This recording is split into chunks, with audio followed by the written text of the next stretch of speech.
Bonjour à toutes et à tous, bienvenue sur votre chaîne d'information régionale, c'est Grand Littoral TV en ce lundi 30 septembre, vos prévisions météo. Tout d'abord avec un temps plus calme aujourd'hui, une journée de répit entre deux perturbations. Ce matin, de belles éclaircies sont annoncées, le vent va s'estomper. Cet après-midi déjà, malheureusement, les nuages reprendront le dessus, mais sans donner de pluie. Les températures 17 à Dunkerque, à Calais, 16 à Boulogne, tout cela avant le retour, malheureusement, d'une nouvelle dégradation dès demain. Les prévisions météo après ce journal. Ce que l'on peut dire déjà, c'est qu'après cette tempête, ce week-end, notamment ici à Wimereux, sur ces images d'un internaute qui nous les a promis et fourni par Instagram, vous voyez, sur Wimereux par exemple, la préfecture avait annoncé et placé le département en vigilance orange vague submersion. Ça a été le cas, plus de 20 cm d'eau sur la digue de Wimereux, ailleurs également. Des cabines de plage ont été abîmées, le coefficient de marée dépassant en 115 de nouveau aujourd'hui, mais le vent s'estompant. Soyez vigilants bien évidemment sur la côte d'Opale. D'autres images de cette tempête ce week-end à suivre dans nos prochaines éditions. Dans l'actualité également, en images, l'inauguration de la nouvelle caserne de la gendarmerie d'Ardres, près de Calais. Un investissement devenu nécessaire au fil du temps, tant les conditions de travail et de vie des gendarmes s'étaient dégradées. De nouveaux locaux pour un meilleur accueil du public aussi et des interventions efficaces concernant la prévention des attaques ou les violences d'ordre privé. Dans cette nouvelle caserne, une assistante sociale facilite également le travail des gendarmes. Explication au micro de Corentin Escaillé. C'était vraiment totalement indispensable parce que l'ancienne gendarmerie était devenue très vétuste et offrait pour les gendarmes des conditions de vie et de travail vraiment très déficientes. Donc la gendarmerie a décidé de construire ce nouveau casernement avec ces nouveaux logements pour les gendarmes qui sont vraiment de très bonne facture, conformes aux normes d'aujourd'hui et qui leur permettront de faire, je pense, un excellent travail.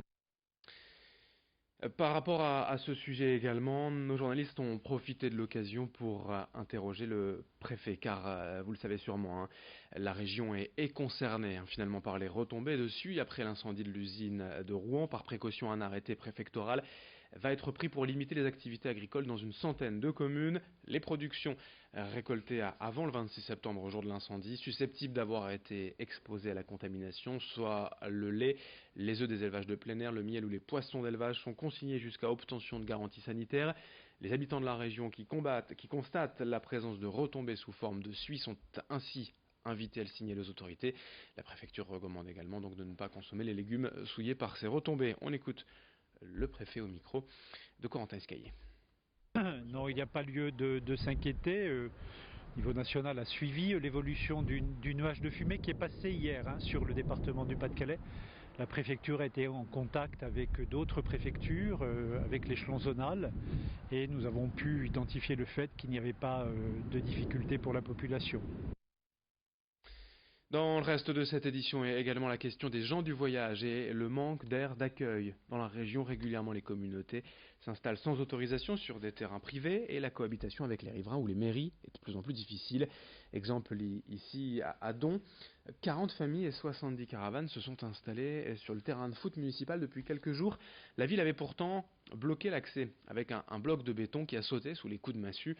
La dernière fois, les gens du voyage étaient restés une semaine à Don et la facture entre l'eau et l'électricité et diverses réparations pour la commune était de près de 10 000 euros.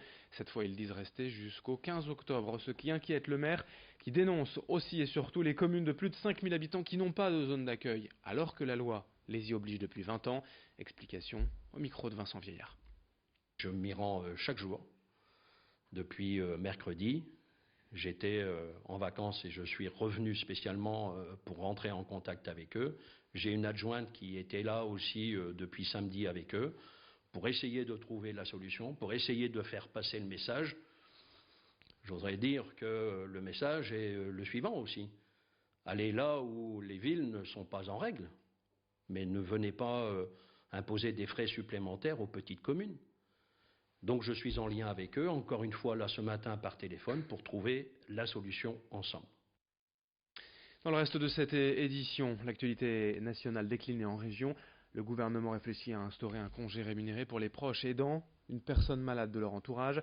La nouveauté surtout, c'est une indemnité d'environ 40 € par jour durant 3 mois, car ce congé spécifique existe déjà depuis 2017, mais puisqu'il n'est pas payé, très peu de personnes l'utilisent. L'État envisage donc de pallier cette situation en ouvrant l'indemnisation des aidants. Pour y voir plus clair, nous sommes allés à la maison des aidants afin de recueillir leur avis sur cette aide, savoir quel serait l'impact et son effet à long terme. Explication au micro de Rémi Desremeaux. 40 € par jour pour arrêter de travailler pendant 3 mois pour aider son proche, c'est même pas pensable.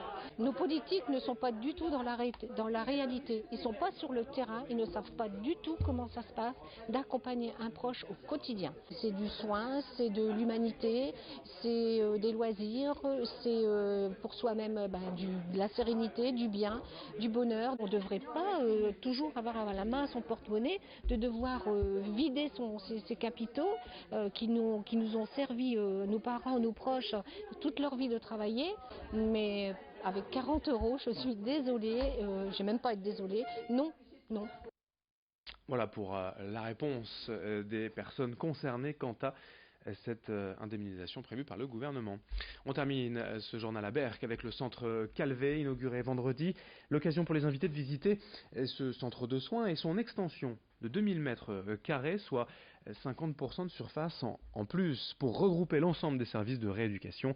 Le but de ces travaux, donc, de réunir l'ensemble des services sous un même toit pour plus de visibilité dans le parcours de soins et faire des économies d'échelle. Coût total de l'opération, 7 millions d'euros, financé en fonds propres par la fondation Opal. Présentation au micro de Corentin Escaillé. Évidemment, ça permet quelques économies d'échelle. Nous sommes dans une situation économique contrainte, comme tous les établissements hospitaliers. Mais surtout, ça donne une plus grande visibilité. Voilà, un seul centre, ça donne davantage de visibilité à notre fonctionnement. Et puis surtout, ça permet de mettre à disposition de l'ensemble des patients qui ont besoin de rééducation, l'ensemble des techniques et l'ensemble des hommes que nous pouvons mettre à disposition des patients. Voilà, donc ça évite un certain nombre de mouvements. Ça permet vraiment de rassembler autour d'un seul plateau technique et de donner à l'ensemble des patients la possibilité d'accéder à l'ensemble des prestations de ce plateau technique. L'actualité sport régional avec d'abord en basket en JP Elite, 2 défaites pour nos clubs de l'ESSM. D'abord à Limoges 66-65, c'est la deuxième défaite de suite d'un point seulement pour les Portellois. Défaite aussi plus large pour le BCM Gravelines Dunkerque à Nanterre 98-80. Et puis en football en national, premier point pris, un bon point pris pour l'USLD à Villefranche, Beaujolais 0-0, Dunkerque reste leader. Le SBCO enfin a connu sa première défaite à domicile, 2-1 face à Cholet.